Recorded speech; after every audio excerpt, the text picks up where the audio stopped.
welcome to another FireRiffs video. Today, I'm going to do something a little different.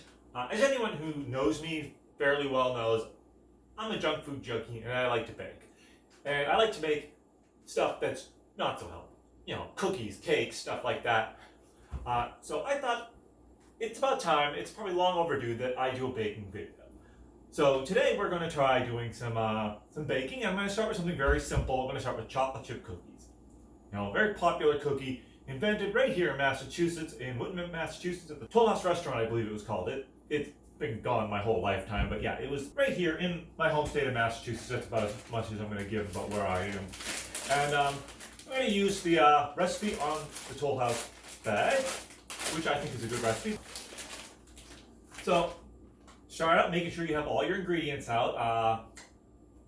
Or at least most of them. I got the eggs in the fridge still, so it's probably not a bad idea to get those out. Right off the bat, I'm going to be honest and say I do things a little differently than the recipe, in that instead of using actual butter, I use shortening.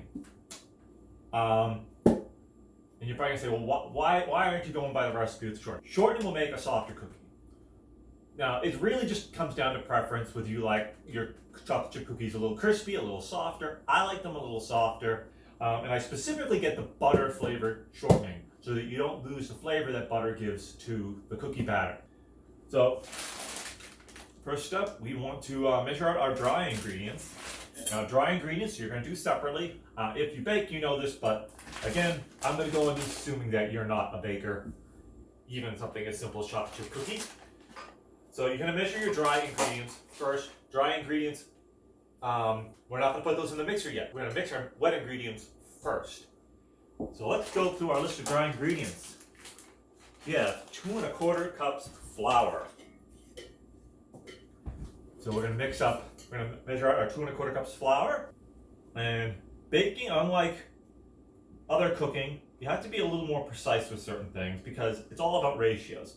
Now, it doesn't mean that everything has to be perfect. My great-grandmother didn't follow recipes. She just took a glass, say, this is how much flour I need, put it in. It always worked. Why? Because she was a baker, she knew her ratios, she knew how much she needed of everything. The good thing about a recipe is its consistency. You know, if you're following a recipe, it should be more or less consistent every time. Plus, if you don't really know what ratios you need for everything to make it come out right, the recipe, if it's a good recipe, will work for you. So we're going to do our 2 1/4 cups flour. We're just going to scoop that out. I know if you watch a cooking show, they get everything pre-measured. I'm covering everything, and then I'll edit accordingly if I find it too boring. 2 1/4 cups flour. You need a teaspoon of baking soda. Do not mix up baking soda and baking powder. Baking powder contains baking soda, but it's not baking soda. Make sure you have baking soda where the recipe calls for baking soda, baking powder where the recipe calls for baking powder. It does matter. And also, it's one of those things where you want to measure it right, because too much is going to make your stuff taste weird, and it could ruin how it rises. Remember, baking soda is a leavening agent. That means it allows things to rise. Salt also affects leavening, so that's another reason why you want to be careful measuring your salt properly. It's also one reason why, when a recipe calls for butter in baking, it generally is calling for unsalted butter. Even if it doesn't say unsalted, it's understood that you know it means unsalted.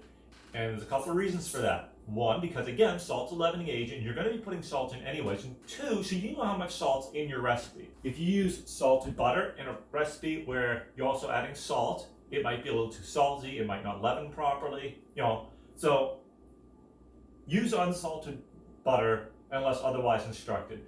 I mean, there are places where it doesn't matter. If you're making, say, a streusel for an apple crisp or a coffee cake, it doesn't really matter. But again, as far as baking is concerned, if you want to control how much salt is in your recipe, stick with unsalted. Okay. And speaking of salt, we're going to get a teaspoon of salt. And when you're measuring salt, I recommend measuring it over something else. I'll use this paper cup that's here, so that if you pour too much out, you know, it doesn't get in your recipe and screw you up. So we're going to get a teaspoon of salt, and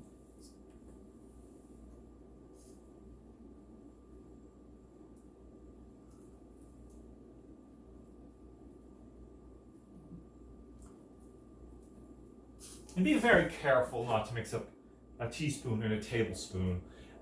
It will make a big difference. Your cookies will not taste good with a tablespoon of salt. It's gonna kind of, yeah, you don't want salty chocolate chip cookies. I don't know, unless you're into that kind of thing. Personally, I'd rather not. And again, it could affect the leavening.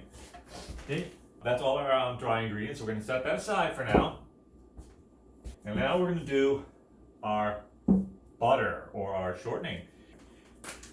And we're gonna cream this with our butter. So we need a cup of butter or shortening in our case.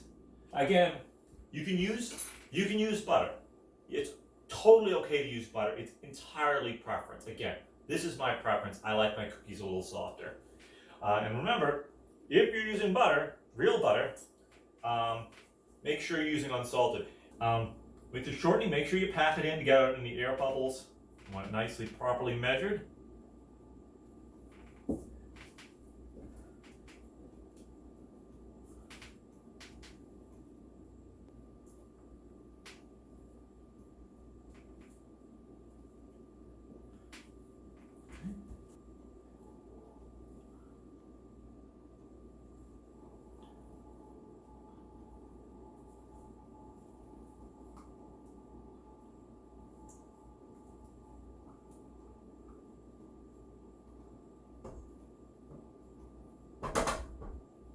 So that's our butter. Okay, like that. So we're going to cream the butter and the sugar together. The recipe says beat butter, granulated sugar, and brown sugar. That's poorly worded. You want to cream it. There's a difference. Creaming is going to get you a certain consistency that you want for your cookies. We want 3/4 of a cup. If it's a little lumpy though, you might want to break up some of the lumps. Sometimes, in humid weather and stuff, sugar will lump up.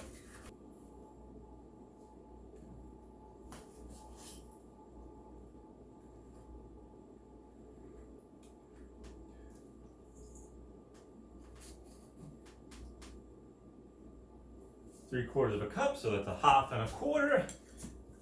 Now we're going to do our brown sugar. Now brown sugar, in my opinion, is important with chocolate chip cookies. Brown sugar is like the heart of the flavor of the batter. So you want to make sure you get enough brown sugar in there. I pack it down good and tight. You always pack brown sugar to make sure it measures properly.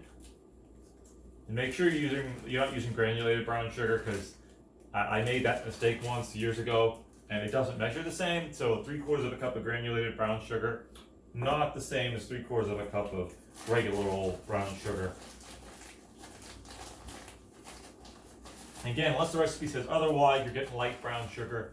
There's dark brown sugar and light brown sugar. I mean, not that dark brown sugar is going to hurt it. It's the flavor they're going for is with the light brown sugar. The dark brown sugar is going to have a stronger flavor.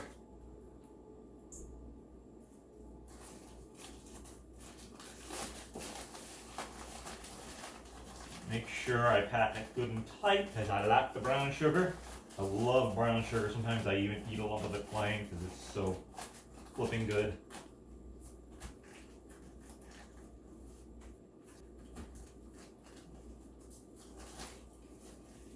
So yeah, 3/4 of a cup. So that's, again, for those of you who failed fractions in elementary school, that's a 1/2 1/4. Okay, so, as I said earlier, the recipe says to beat the butter and the sugar together. And again, that is not entirely accurate. We're going to cream it. Creaming is generally going to be the middle setting on your mixer. If your mixer doesn't outright say creaming, beating, blending. Yeah, so creaming's at about the middle setting. So this is a 10-speed mixer, so we're going to take it to 6.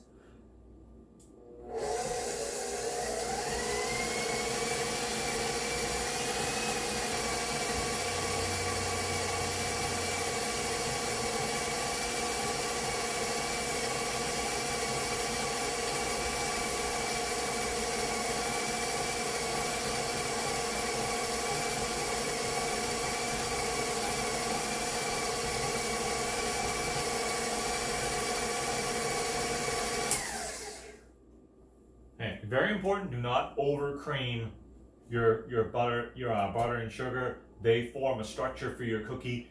If you over cream, your cookies are going to come out very flat, which means they're going to burn more easily, and again, it's just not going to be as good. It's going to affect how they bake. So do not over cream. This is a pro mixer, so it's a little more powerful than a standard mixer, so it might take you longer than it took me to get that cream. See if I can show you what that looks like creamed. So this is about what it should look like creamed. Okay? Again, don't over cream. That's bad. Over mixing in pretty much any recipe when you're baking is bad. There's very few things that you bake where you can just mix it and mix it and mix it and mix it and it won't screw up your recipe. You definitely want to make sure you're not over mixing. Okay, so it's 1 teaspoon vanilla extract. I have a friend who will say you don't have to measure vanilla, and she's not wrong. It's not going to hurt your recipe to over measure, but vanilla ain't cheap, so I'm going to measure it anyways. Like I said, you can estimate, and you'll probably be fine. Okay, so then after adding that, okay, now we're going to add eggs. We need 2 large eggs. In baking, when a recipe calls for eggs, it's generally calling for large or extra large. Is not a big difference. It's generally calling for large eggs. Again, extra large, not much of a difference with extra large. If you use extra large, you can use the same amount as the recipe calls, so you'll be fine. But the recipe is generally calling for large unless it says otherwise.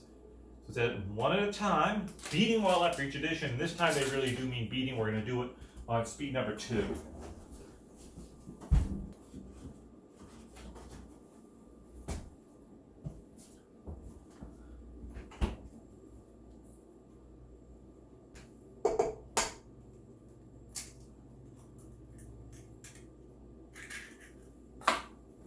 So, egg number 1, mix the mixer up.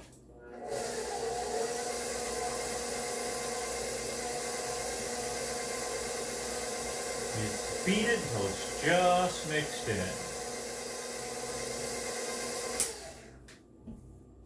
in. Add egg number 2.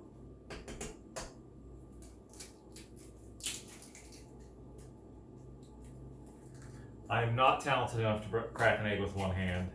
Just not on my list of skills.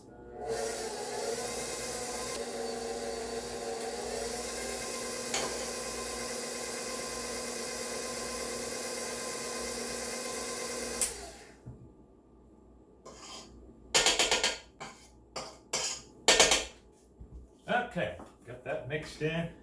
Now we're going to stir in our flour mixture gradually.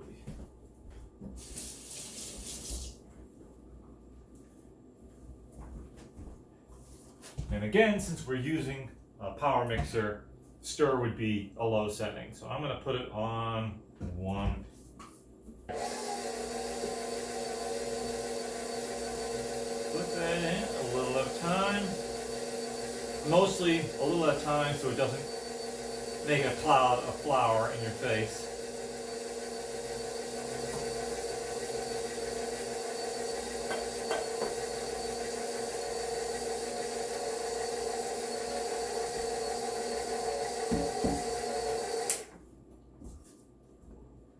Sure you scrape your sides down every now and then. Make sure everything gets well mixed.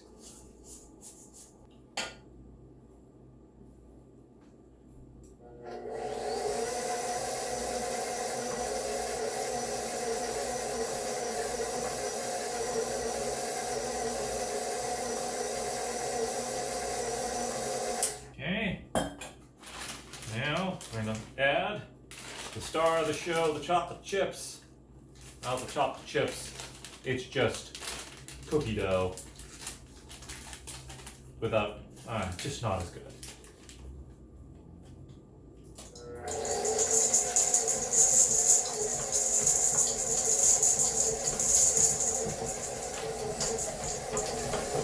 Okay, we'll add those gradually as we mix so it's not quite so much of a strain in the mixer. And they blend a little more evenly when you do that. And we should be good. A couple little flakes of flour here and there in the beater. We'll just make sure those get mixed in.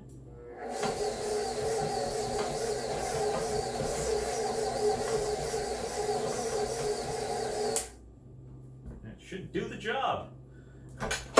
That. Take our mixer feeder off. Get our beater cleaned off, and we should be good to start putting this on the cookie sheet. And here's a look at our finished product. Okay, so now we're going to get ready to put these in the oven. And we're going to preheat our oven. We're going to preheat that, 375. Okay, now we're going to get ready to start actually baking our cookies. And we're going to make things a little easier for ourselves to clean up, because we already did enough to clean up. And we're going to put some parchment paper down on the cookie sheet. Get a cookie sheet. Now, important to note, well, this recipe does not say anything about greasing your cookie sheet. Some recipes for other things do, maybe even a different chocolate chip cookie recipe. I advise against greasing and instead using parchment paper, because greasing increases your chance of burning the bottom of the cookie or whatever it is you're baking. And we don't want to do that. We don't like burnt cookies. So parchment paper keeps you from sticking to the cookie sheet, which is the whole point of greasing it, and avoids the risk of burning the cookies, at least from grease. You're still gonna know what the heck you're doing making the cookies, but cooking them, but that's a whole other issue. And you can use a spoon, or I got this handy little thing here that scrapes off cookie dough for me. We're just gonna put little lumps down. I found that the number of cookies that the recipe says that it'll make is far higher than the number of cookies the recipe makes when I make it, because I don't make little teeny tiny nickel-sized chocolate chip cookies, and that's fine. I use lumps, I use a good-sized lump of dough, because I want cookies that are big enough to, look like something.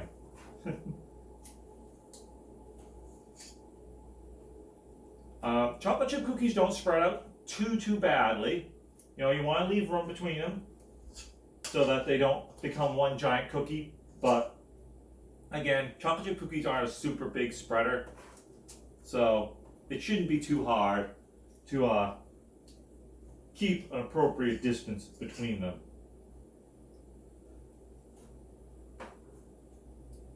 That's a little too big, even for me.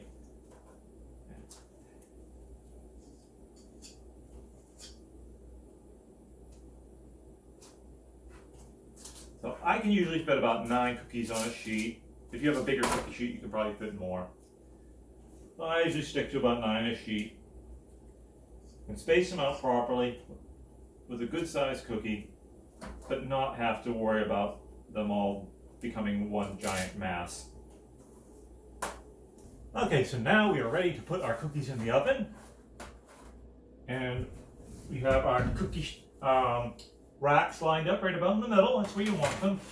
I usually,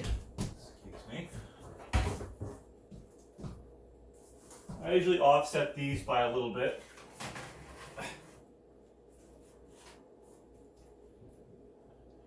So that the air circulates. I'm going to set our timer. That says 9 to 11 minutes.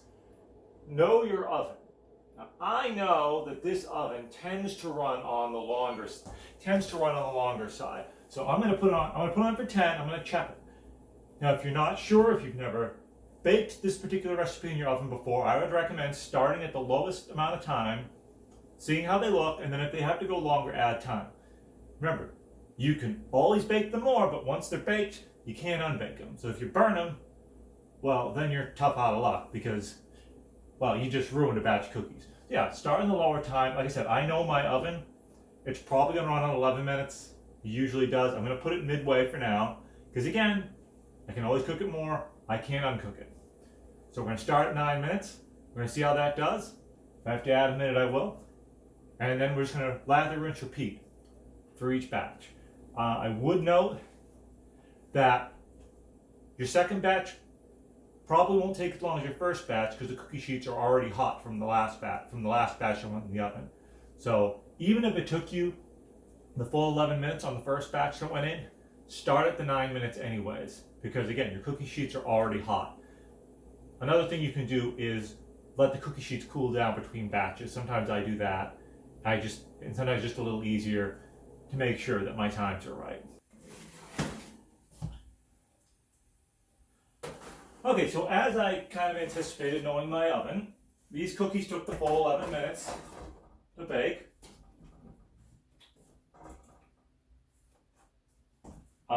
Again, know your oven, and you'll have a better idea how long to put them in. Always start with the low time. And I'm going to let them sit in the cookie sheet just a little while so they can kind of harden up a bit so they're easier to scoop. Otherwise, they're going to fall apart on us. An important thing to note with these cookies, like with any cookie, they're going to bake a little more from their own internal heat after you take them out of the oven.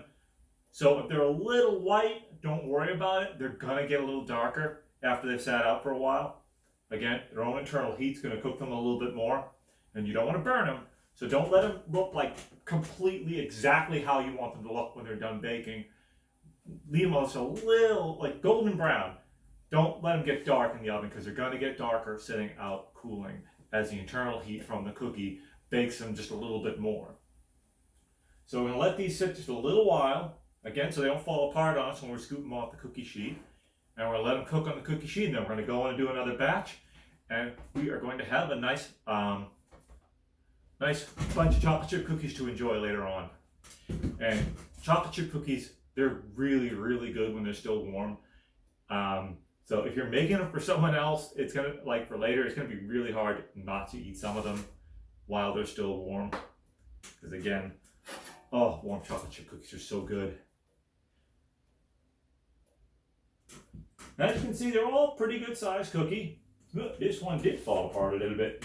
And that was just sitting there. Maybe a little crumb of batter was off to the side of it.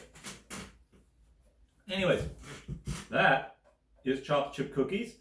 Again, that is using the original Toll House recipe that you'll find on Toll House chocolate chip cookie bags. Only difference is I'm using shortening instead of butter. So it's an easy recipe to find if you want to make it. And again, there are other chocolate chip cookie recipes out there, maybe one you like. But the overall process is pretty much the same. It's just different amounts, maybe slightly different ingredients.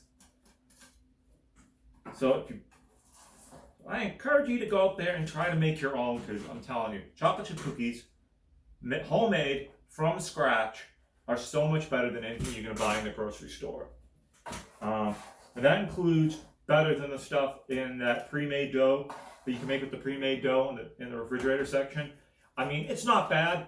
It's certainly a little better than getting Chips Ahoy, which I think the Ahoy part of that is you can take them out to sea. I don't want Chips Ahoy. So yeah, they have the ready-made dough, and it's not terrible, but it's still not as good as making it yourself from scratch on your own. Trust me, always be better. Put these on our rack. Let them cool, and then you can put them in a canister and take them wherever you want them. I'm going to be taking them to Bible study tonight to share amongst friends. Anyways, I hope you enjoyed this video. Again, it's just more of the same to make the rest of the cookies. I don't feel I need to go on. I hope you enjoyed this video. I hope you maybe learned a little something about baking.